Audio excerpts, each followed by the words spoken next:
mahirap po ang pumunta, tumayo, at magsalita sa inyong harapan. Pero noon pa man, alam kong walang madali kapag ikaw ay Marcos. Nanginginig ako at ang aking boses, hindi dahil ako'y natatakot sa inyo, kundi dahil nalulungkot po ako.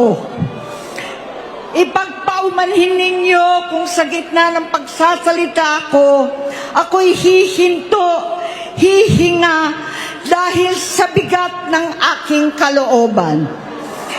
Pero hindi yan ang dapat kong ihingi ng paumanhin. Hindi yan ang kasalanan ko sa bayan na dapat ihingi ko ng tawad.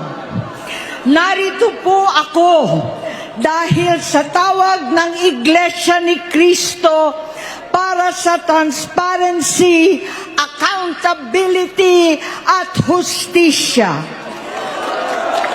At dahil sa tawag ng sarili kong konsensya, bilang senador, bilang kapatid, bilang Pilipino. Bata pa lamang kami ni Bongbong. Alam na ng buong pamilya ang problema sa kanya.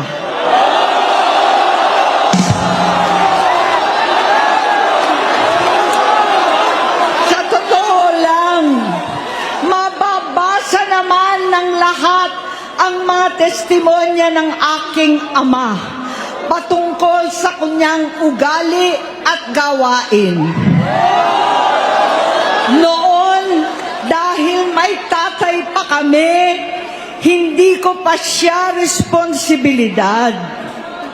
Noong tumatanda, ay mas naging nakakabahala. Batid ko na nagdadrag siya.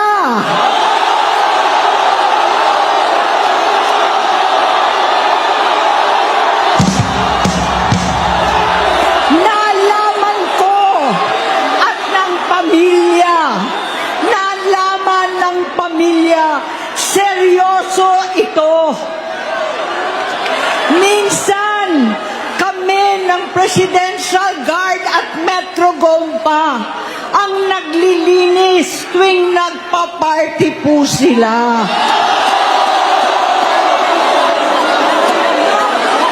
Namuhay kaming magkakapatid sa ibang bansa. Kami-kami lang. Kinumbinsi ko pa si Bongbong, pakasalan mo na si Lisa. Naisip ko noon, kapag nag-asawa siya, malalagay na sa tahimik at magkakaroon ng direksyon. Ang laki ng pagkakamali ko.